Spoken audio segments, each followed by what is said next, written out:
Someone once asked, "What does Jesus mean to me?" To answer that, you have to understand my story. I'm Mary. I come from a small fishing village on the coast of the Sea of Galilee called Magdala. I'm better known as Mary of Magdala or simply Mary Magdalene. In my past, I enjoyed a happy and prosperous life. By trade, I was a myrrh bearer. I had a very successful business and had earned for myself great wealth. It was challenging enough in my community for a man to accomplish this, let alone a woman. But God was paving my way, and I thought I had everything I needed in life.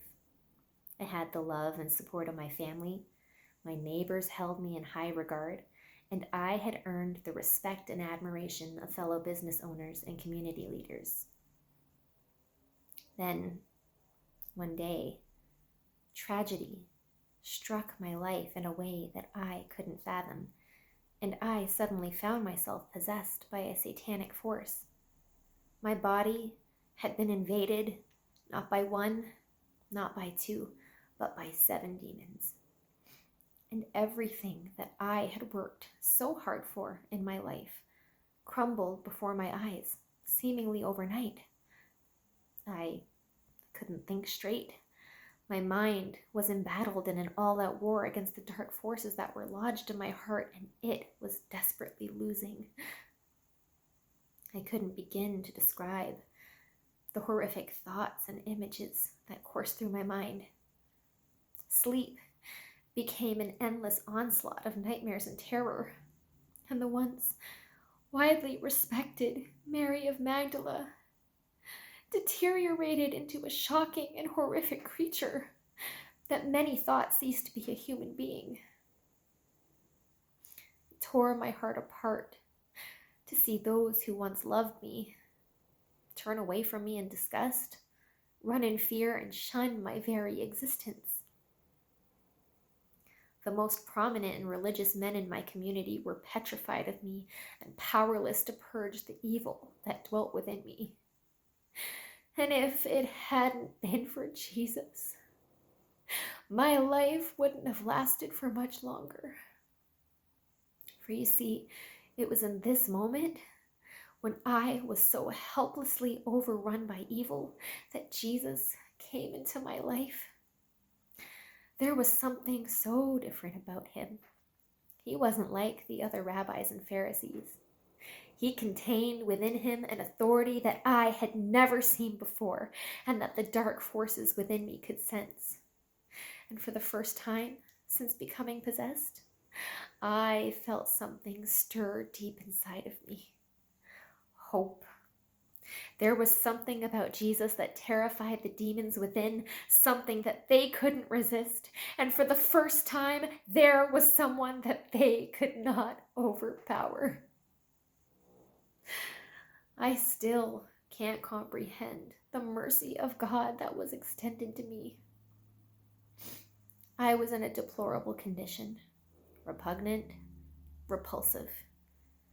And Jesus was sinless, holy, God, robed in flesh, the perfect example of what God intended humanity to be. He had no reason to want me or to have anything to do with me, but he did. He loved me and didn't judge me, and I will never forget his voice tenderly calling me out by name, Mary. And by his power, he commanded the devils and drove them out of me, and I can never repay him enough for what he did. It was in this moment that I decided to live my whole life for him. I spent the rest of my days following him, and I used the finances I had amassed to fund his ministry here on earth. I would love and serve him for the rest of my days. So when the Roman soldiers took him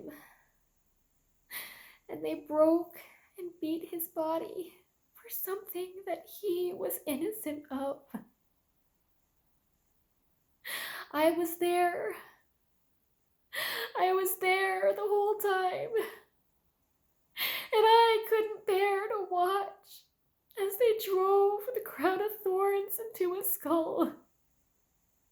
and put the stakes into his hands and feet.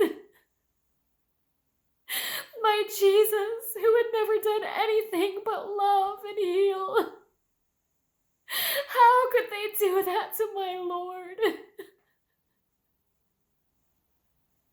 I couldn't bear to watch, but I couldn't go. And even in death, I couldn't be away from my Lord. When they buried him, I visited his tomb. I had to be near him. I had to be with him. So I was the first one to see that the stone had been rolled away. And I rushed into the tomb looking for my Lord. And at first I was frightened by the two angels that I saw sitting there. And I ran back out. And I saw the gardener approach. And I asked him, "Where have they taken my Lord? Where have they put my Jesus?" And then he spoke in that tender voice that I can never forget, "Mary." And it was right then and there that I knew that it was my Jesus, that he had risen from the grave and conquered death. And I know that he will never leave me and forsake me, and that I will get to be with him always. So if you want to know what Jesus means to me, he is life, he is hope, he is salvation. Thank you, Jesus.